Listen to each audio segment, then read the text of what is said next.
América, por favor. Sácame de este lugar. Estoy cansada. Estoy perdiendo la cabeza. Estoy cansada. Estoy cansada. Estoy cansada. No quiero ser política, los odio. No quiero volver a escuchar a otra persona blanca decir la palabra ilegal por el resto de mi maldita vida. Estamos viviendo en tierras robadas. ¿Cómo hacer? Es escupir tu retórica vil, odiosa, racista y llena de mentiras.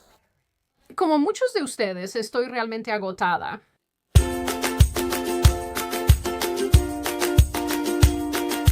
Hola, soy Sydney Watson. Bienvenidos de nuevo al infierno. He querido hacer este video desde hace un tiempo, pero como con otros similares que he hecho recientemente, lo que me ha detenido es el hecho de que hay 9.000 millones de ejemplos que podría elegir para ilustrar mi punto, y eso se vuelve un poco abrumador.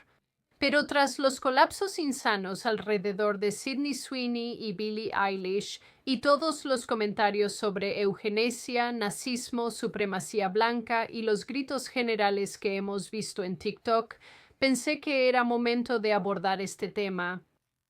Ustedes están quejándose de ese anuncio de jeans de Sydney Sweeney, así que fui y lo vi. Eso es nazi. Propaganda, wow. Deberíamos saberlo.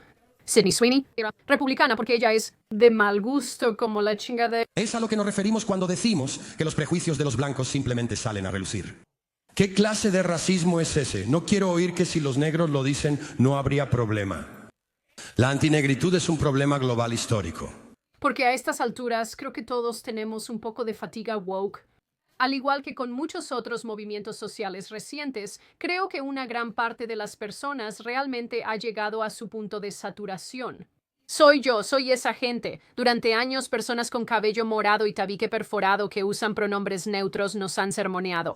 Señor presidente del miedo y la división, no eres apto para liderar. Tu lugar es la prisión. Nos han insultado.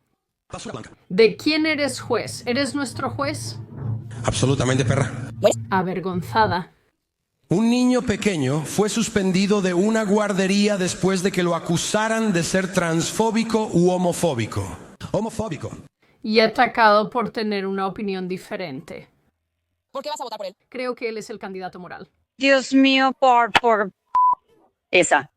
Algunas personas han sido despedidas, excluidas socialmente o atacadas en Internet por rechazar parte de esta extraña ilusión colectiva. No usaron el pronombre correcto o hicieron apropiación cultural.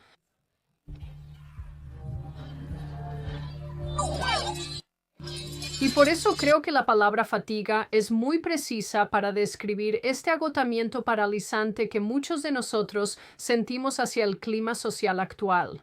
Agotamiento por la presión militante e implacable de conformarse a un conjunto muy limitado de valores de justicia social, donde cada palabra, cada acción e incluso el silencio son examinados para ver si son correctos.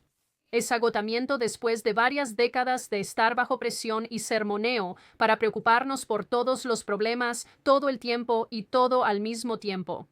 Todo en todas partes ha sido hiperpolitizado y durante años no ha habido absolutamente ningún respiro. Hasta hace poco, cuando aparentemente todos dejamos de preocuparnos exactamente al mismo tiempo y ahora solo nos sentamos a reír mientras estas personas hacen cosas locas y se eliminan a sí mismas del acervo genético. Me doy cuenta de que hay varias formas de interpretar esa última frase, pero me refiero al hecho de que simplemente no están teniendo hijos.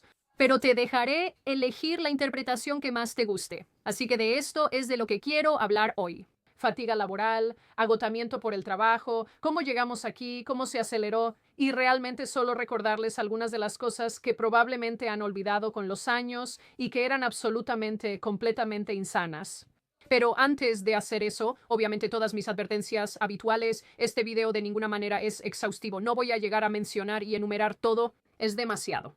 Y de hecho, cuando estaba planeando este video, llamé a una amiga mía y juntas estuvimos enumerando y repasando todas las cosas que se nos ocurrieron relacionadas con este tema, y al ponerlas en este video, tal vez solo llegué a un tercio de nuestra lista. Era así de larga, pero hice mi mejor esfuerzo para darte esos tesoros. Aunque parezca reciente, la conciencia social y la corrección política no lo son. En los años 80 y 90, la corrección política en Estados Unidos vivía su primera ola. En ese momento, el término era una forma de describir y criticar los esfuerzos progresistas para frenar el uso de lenguaje y comportamientos ofensivos, especialmente en los campus universitarios, donde durante esa época se estaban implementando políticas para bloquear la expresión de ciertas opiniones. En 1990, el New York Times publicó un artículo titulado La hegemonía creciente de lo políticamente correcto, donde la autora escribió que en los campus universitarios había un caldo de cultivo para una ideología izquierdista regimentada que promovía la intolerancia, cerraba el debate y presionaba a otros para que se conformaran con un programa radical o se arriesgaran a ser acusados de un trío de crímenes de pensamiento que se repetía comúnmente: sexismo, racismo y homofobia. Han pasado 30 años y realmente nada ha cambiado. En esa época, Newsweek también publicó algo similar, con una portada que decía en letras grandes: Policía del Pensamiento. Ese año, el comediante Jorge Carlin presentó rutinas satirizando el lenguaje políticamente correcto, al que llamaba lenguaje suave, como sustituir discapacitado por personas con capacidades diferentes o shock de guerra por trastorno de estrés postraumático. Los estadounidenses tienen problemas para enfrentar la verdad, así que inventan una especie de lenguaje suave para protegerse de ella. Y empeora con cada generación. Por alguna razón simplemente sigue empeorando. Y claro, llegó la guerra en Vietnam, que terminó hace unos 16 o 17 años. Y gracias a las mentiras y el engaño que rodearon esa guerra, supongo que no es sorpresa que la misma condición se llamara trastorno de estrés postraumático. Sigue teniendo 8 sílabas, pero ahora le agregamos un guión. Y el dolor está completamente enterrado bajo la jerga: trastorno de estrés postraumático. Apuesto que si todavía lo hubiéramos llamado shock de guerra, algunos de esos veteranos de Vietnam podrían haber recibido la atención que necesitaban en ese momento. Toda esa vigilancia del lenguaje que hemos llegado a conocer y amar realmente estaba comenzando aquí. Al menos la comedia seguía siendo legal, pequeñas victorias. A principios de los 2000, el término PC se había convertido en un insulto. Era un término peyorativo, y muchos argumentaban que la corrección política en general se estaba usando para suprimir la libertad de expresión, pero también para suprimir opiniones diferentes. Sus partidarios, por otro lado, decían que era una forma de promover la tolerancia y la inclusión y que, lo más importante, nadie tenía derecho a ofender sin consecuencias. No lo inventé. Es una cita directa de un artículo dicha por una persona progresista que afirma que nadie puede ofender sin consecuencias. Chat, ¿estamos perdidas? Lo estamos mucho. Considerando todo esto, puedes ver cómo llegamos hasta aquí. Sufriendo y siendo controladas por personas que piensan que el sexo no es una característica inmutable. Las mujeres pueden ser biológicamente femeninas. Después de los ataques del 11 de septiembre, los debates sobre la corrección política se intensificaron.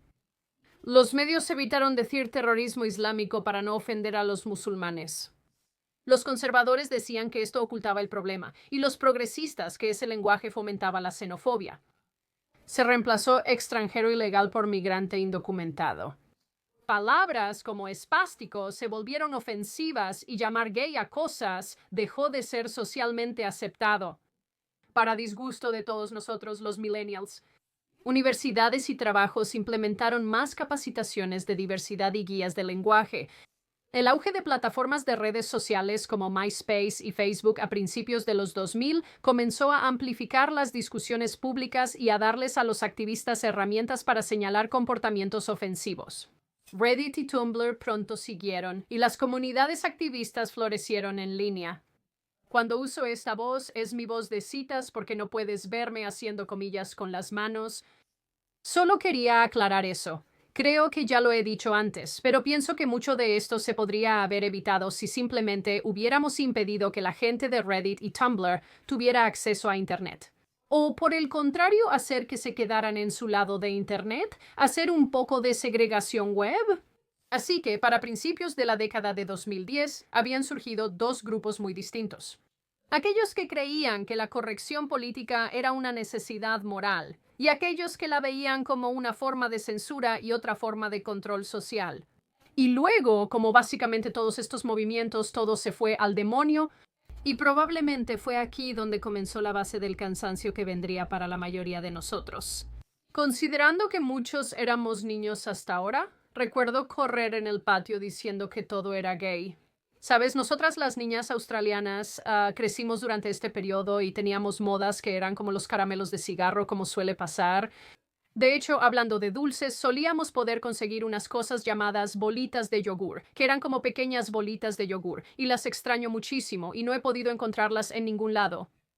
¿Alguien consígame bolitas de yogur, por favor? Para 2014, el término woke, que había sido usado principalmente por afroamericanos para referirse a la conciencia sobre temas raciales, había sido reutilizado para describir una mentalidad de justicia social hipervigilante. Por entonces surgió el término guerrero de la justicia social o guerrero de la justicia social, y todas saben qué es. No voy a mentir, nunca fui fan del término guerrero de la justicia social, ya que la mayoría solo lucha contra su propia enfermedad mental. Creo que llamarles guerreras es apropiación indebida en Internet, por eso piensan que son soldados. De la izquierda progresista, basta preguntarles cuándo su papá las abrazó por última vez para derrotarlas. En fin, las redes sociales como Twitter, Facebook e Instagram aceleraron este cambio, haciendo que el activismo fuera instantáneo y público, permitiendo que términos como privilegio, microagresiones y apropiación cultural se difundieran. Ahora podemos decir microagresiones. Y ahora, aquí otros ejemplos. Microagresiones. Supongo que todavía estoy aprendiendo cómo lidiar con las microagresiones. La mayoría de las microagresiones que he vivido están relacionadas con ser mitad japonesa. Los hashtags hicieron que los problemas se volvieran virales, pero también crearon presión para alinearse públicamente con causas progresistas. Tras la muerte de Michael Brown en Ferguson, Missouri, y el surgimiento de Black Lives Matter, las redes sociales explotaron con llamados a revisar tus privilegios o denunciar el racismo. No participar, como no tuitear el hashtag Black Lives Matter, se veía como complicidad y una aprobación de la brutalidad policial. Cuando mataron a George Floyd, compartí la frase de Desmond Tutu: si eres neutral ante la injusticia, apoyas al opresor. Hacer este video me recordó a todos los policías que se arrodillaron durante las protestas de Black Lives Matter y a todas las personas blancas que hacían esas sesiones de autocrítica, básicamente donde lavaban los pies de personas negras o se reunían en círculos para pedirles disculpas. ¿Ustedes recuerdan esas cosas? Sabemos que él es bueno. Creo que ya no podría estar aquí, en honor a su legado. No estamos llorando ante Dios, no lo estamos. Pero más importante aún, ¿qué demonios? A mediados de la década de 2010 surgió el movimiento trans, la ideología de género como la conocemos hoy, la aceptación de los cuerpos grandes y la enorme y loca expansión de la comunidad lesbianas, gays, bisexuales, transgénero, queer, intersexuales, asexuales y otras identidades de género y orientaciones sexuales, todo lo cual trajo consigo su propio conjunto de reglas y regulaciones sobre el lenguaje, la autoidentificación y sus propias clases de activistas. De eso ya he hablado en otros videos dedicados a esos temas en detalle, así que no lo voy a repetir aquí, pero solo sepan que todo eso estaba pasando. Y con los pronombres y la transición de los niños y la gente identificándose como pastelillos. Pero esos videos son dedicados y profundos, así que los dejaré en la caja de descripción si les interesa la cronología de cómo todos superamos el movimiento lesbianas, gays, bisexuales y transgénero y el movimiento trans. De todos modos, pronto el despertar se convirtió en la expectativa cultural, con términos como masculinidad tóxica, privilegio blanco y fragilidad blanca entrando en el discurso general del público. Esto es algo en lo que he pensado mucho y de lo que he hablado mucho. Hay demasiada toxicidad masculina allá afuera. Incluso el término fragilidad blanca puede realmente molestar a mucha gente y decir, ¿qué quieres decir con que soy frágil? ¿Sabes? Esto es ofensivo. Y entonces es casi irónico que el término sea como autoevocativo de esa manera. Las personas blancas son racistas y no porque sean malas, sino porque crecieron en sistemas racistas, fueron recompensadas por el racismo y defendidas por sistemas construidos sobre él. No eres la excepción solo porque seas amable, eres el producto y cuando el sistema es desafiado, la fragilidad explota. Aquí hay una prueba para la fragilidad blanca. Encontré algunas preguntas sobre la fragilidad blanca que me gustaría compartir con ustedes. La fragilidad blanca dificulta conversaciones raciales abiertas y honestas. También estaba ocurriendo una vigilancia social. En 2015, por Halloween, la Universidad de Yale pidió a sus estudiantes considerar las implicaciones culturales de sus disfraces. Cuando una profesora respondió cuestionando esto, tanto su esposo fue amenazado por los estudiantes, como a ella prácticamente le pidieron que renunciara. Y no pasó mucho tiempo antes de que esto sucediera cada Halloween, con personas escribiendo manuales completos de instrucciones sobre cómo vestirse adecuadamente para evitar la apropiación cultural o causar ofensas. Joe Henry de la Liga de Ciudadanos Latinoamericanos Unidos muestra ejemplos de lo que no se debe hacer. Cuando tienes disfraces de personas que parecen ser latinos usando sombreros, personas que se visten para parecer afroamericanos pero no lo son. Mi cultura. Mi cultura no es un disfraz. La Universidad Bucknell incluso inició una campaña llamada Mi cultura no es tu disfraz, para crear conciencia sobre lo problemático de ciertos disfraces de Halloween. La idea de la apropiación cultural en ese momento estaba muy presente y viva, con todo siendo vigilado desde los peinados hasta los estilos de vestir, e incluso la música que las personas podían o no podían producir.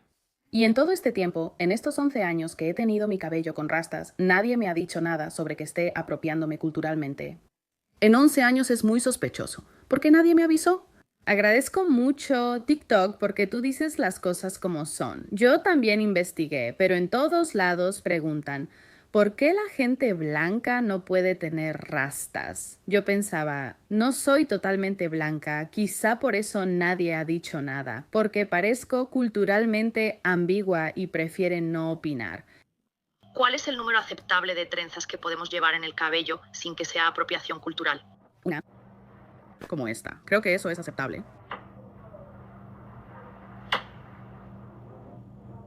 Cada vez que veo este tipo de videos, siempre pienso, bueno, ahora me voy a trenzar el cabello aún más fuerte. También hay algo especialmente tonto, arrogante y con derecho en reclamar un peinado completo que está presente y ha estado presente en culturas de todo el mundo desde siempre, básicamente. O sea, ya que estamos hablando de apropiación cultural, yo no tenía idea de que mujeres que no fueran caucásicas pudieran tener el cabello rubio y lacio. Eso es una locura. ¿Cómo lograste que te creciera así por ti misma? En 2016, el jugador de la National Football League, Colin Kaepernick, se arrodilló durante el himno nacional para protestar la desigualdad racial. Para 2018, Nike se había asociado con él con el eslogan performativo "Cree en algo, incluso si eso significa sacrificarlo todo", que aparecía en imágenes con su rostro. Luego, más deportistas lo imitaron y también se arrodillaron. Muy bien, chicos. Con el tiempo, la política en los deportes hizo que equipos como los Indios y Pieles Rojas de Washington cambiaran sus nombres para evitar insensibilidad racial hacia los nativos americanos. Pero a partir de 2020 es cuando las cosas se salieron completamente de control. Y sinceramente, para estos movimientos e ideologías, creo que eso marcó el principio del fin. Probablemente fue una combinación de estar encerrados en casa, volverse temerosos de estornudar, demasiado tiempo solos, demasiado tiempo en Internet y el auge de TikTok. Varias personas se volvieron algo locas. Después de la muerte de George Floyd, me cuesta mucho decirlo, George Floyd, después de que murió, la gente se volvió completamente loca. Y francamente eso es decirlo suavemente. Cualquiera que diga: las vidas negras importan hasta 11, así de veces que no puedo respirar, no puedo respirar, no puedo respirar, no puedo respirar, no puedo respirar, no puedo respirar, no puedo respirar, no puedo respirar, no puedo respirar. Eric Garner dijo, no puedo respirar, antes de que la policía lo matara. Supongo que esas 3 palabras solo significan detente si eres blanco. Quiero recordarles a todos que los políticos lloraron por el ataúd dorado de este tipo. Ya sabes, detengan el mundo, quiero bajarme. Este periodo nos dejó reportajes apasionados, pero en su mayoría pacíficos, además de una amplia justificación para los disturbios civiles por políticos y comentaristas. En junio de 2020 ocurrió el Blackout Tuesday, cuando personas publicaron cuadros negros en Instagram en apoyo a Black Lives Matter.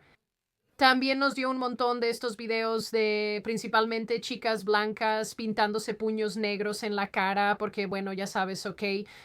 Los campus universitarios seguían en crisis, pero parece que nunca descansan de eso. Las advertencias de contenido, antes comunes en el ámbito académico, se hicieron omnipresentes en 2020 en redes sociales, aulas y trabajos. Las profesoras comenzaron a iniciar sus clases con advertencias sobre temas como el racismo o la violencia. Incluso hubo medios que nos daban listas de películas que requerían advertencias, como Forrest Gump e Indiana Jones. Y no estoy bromeando. Forrest Gump es un gran no-no porque trata el tema del síndrome de inmunodeficiencia adquirida me enferma. ¿Qué? ¿Tienes tos por un resfriado? La de Indiana Jones es porque no representa con precisión a los hindúes y a los indios. Dios mío, estas personas son tan sensibles. En eso es curioso que Harry el Sucio y Forrest Gump estén en la lista, pero no una guerra de película. Ya no hacen películas así. Soy un tipo interpretando a un tipo disfrazado de otro tipo. La sensibilidad, lo blandito y el deseo de ofenderse por todo hacen que la cultura woke sea increíblemente agotadora. Siempre se trata de manejar los sentimientos de uno, validar las verdades individuales de las personas e ignorar hechos universalmente aceptados. Todo se trata de evitar ofender y asegurarte de pensar en los sentimientos de completos desconocidos, no sea que se sientan heridos o tristes. Desafortunadamente, no soy Willy Wonka y no tengo que endulzar la realidad. Este énfasis exagerado en los sentimientos fue y es tal que universidades como la Universidad de Utah tenían cuartos para llorar para los estudiantes abrumados por el estrés, y los espacios seguros se expandieron para proteger contra la incomodidad ideológica. Esto aplicaba incluso en las zonas de libre expresión del campus, donde uno podía ejercer su libertad de expresión, ya que supongo que en el resto del campus no se permitía. Las empresas adoptaron iniciativas de diversidad, equidad e inclusión, como la capacitación C- Blanco de Coca-Cola en 2021 y el uso del libro Fragilidad Blanca como referencia educativa. Vale la pena decir que la retórica antiblanca que ha crecido con los años es, sinceramente, bastante impactante. Y si lo pienso demasiado, es bastante angustiante considerar que esto se ha infiltrado básicamente en todas las áreas de la vida cultural y social, como la academia, la política, el entretenimiento y todo lo demás. Y todo se hace bajo el pretexto de la equidad, la inclusión y la corrección de errores históricos antiguos. Mis antepasados irlandeses fueron esclavos. También quiero reparaciones. En honor a esto, gente blanca, deténganse. ¿Cuántas personas blancas? Me tomo como asunto personal tener conversaciones complejas sobre la raza con cualquier persona blanca que me encuentre. Punto. En algún punto de este camino también, especialmente con la popularidad de TikTok, hemos visto el aumento de personas que se autodiagnostican enfermedades mentales.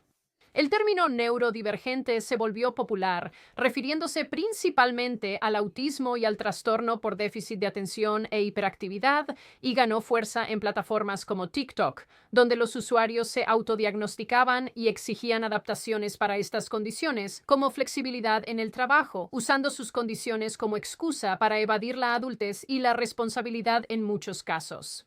La gente coleccionaba etiquetas como puntos de personalidad, no binario, discapacitado, neurodivergente, poliamoroso, y se ofendía si no las respetaban. Tener a esta clase siempre ofendida hacía que muchas cosas fueran intocables, especialmente el humor y la comedia, casi reemplazados por el activismo político. Los presentadores nocturnos enfocaron casi todas sus actuaciones en burlarse de Donald Trump o criticar a la derecha. A los comediantes los cancelaban por sus chistes y los siguen cancelando, como a mi amigo Isaac Butterfield, que está en Australia, quien fue llevado ante la Comisión Australiana de Derechos Humanos porque ofendió a alguien que ni siquiera estaba en su show. Los programas de televisión que antes eran divertidos y atrevidos han sido suavizados. Los actores y comediantes se han esforzado por alejarse de trabajos pasados que hoy serían vistos como ofensivos. Incluso las youtubers como Jenna Marbles han dejado el internet, de alguna manera han sido obligadas a salir después de ser señaladas por bromas pasadas, y ella lo hizo porque simplemente no quería lastimar a las personas. De repente todo desde 2020 en adelante, o tal vez incluso antes, tenía que tener este enfoque de justicia social súper político. Y la ironía es que solo ciertos tipos de opiniones podían ser expresadas, mientras que al mismo tiempo todos tenían que tener una opinión sobre todo y expresarla porque el silencio es violencia. ¿Recuerdan esos artículos que decían que el discurso es violencia? Yo sí.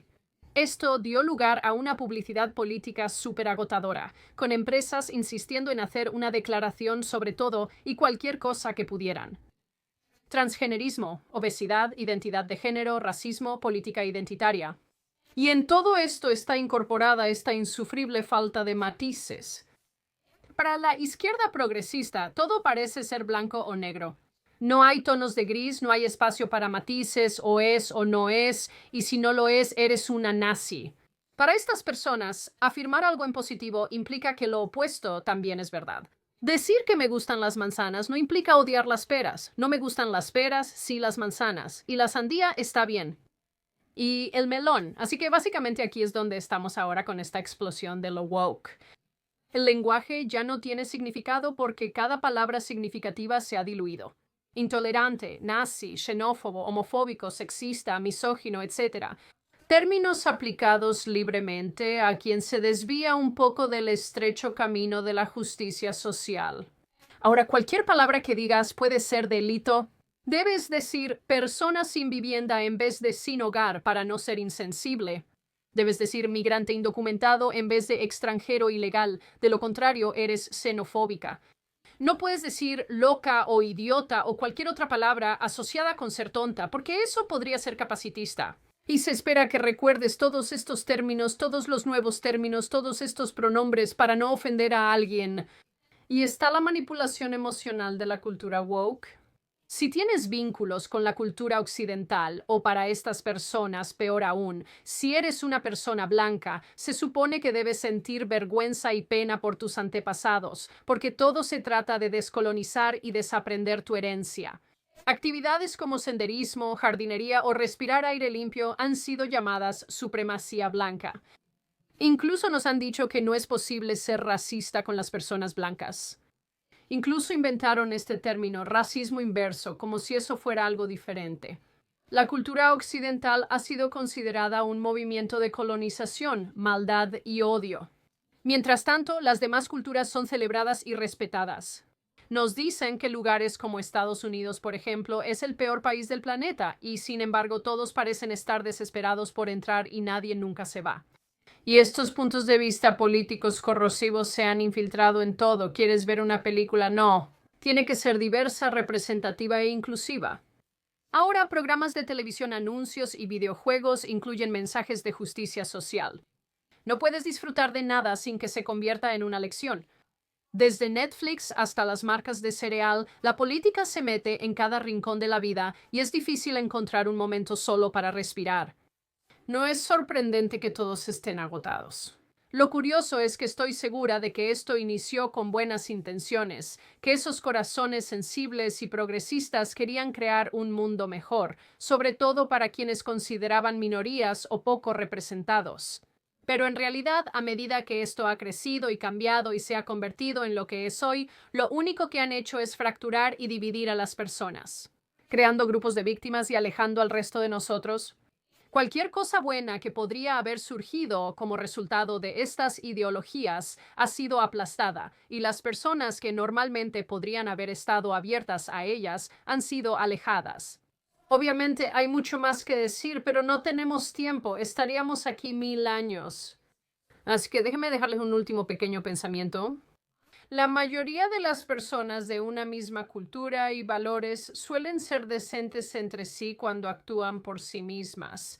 No creo en general que necesitemos todas estas iniciativas e ideas políticas y sociales para obligarnos a someternos. Creo que muchas personas, en el fondo, son buenas personas, son personas decentes y quieren ser personas decentes en el mundo, pero obligarnos a estar constantemente conscientes de todas nuestras diferencias, a la larga, probablemente no contribuye a una sociedad muy cohesionada.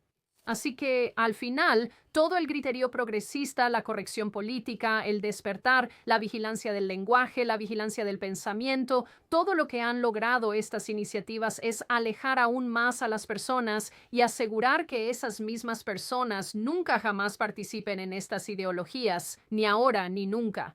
Les cedo la palabra. ¿Qué opinan? ¿Están de mi lado en este tema, donde ustedes dos simplemente están cansados y agotados de todo esto? ¿Están tan hartos de todos los mensajes políticos, sociales y culturales sobre tantos temas? ¿O están del otro lado, contentos de que haya esta conciencia social en la sociedad? ¿Crees que es algo bueno que estemos tan obsesionados con algunos de estos temas? ¿Crees que está bien controlar el lenguaje y conducta de otros? ¿Crees que es algo malo que todo esto sea censura y control social? ¿Qué opinas de los ejemplos que he dado en este video? ¿Olvidaste que algunas de estas cosas sucedieron? ¿Crees que las cosas que sí pasaron fueron buenas y que, de hecho, ya sabes, fueron un beneficio neto para la sociedad? ¿Y qué opinas en general de este tema? Si llegaste hasta aquí en el video, felicidades. Me gusta que me acompañes todo el recorrido. Si eres nuevo aquí y aún no te has suscrito y te gustaría ver más de mí y más de este tipo de contenido, siéntete libre de suscribirte al canal, así como de dejarle un like y un comentario a este video, porque sí leo la mayoría de ellos y me gusta escuchar sus opiniones. Por supuesto, espero que mis adorables patitas de pollito se mantengan seguras y bien, y que tomen buenas decisiones porque eso es importante, y veré sus lindas cabecitas en el próximo video.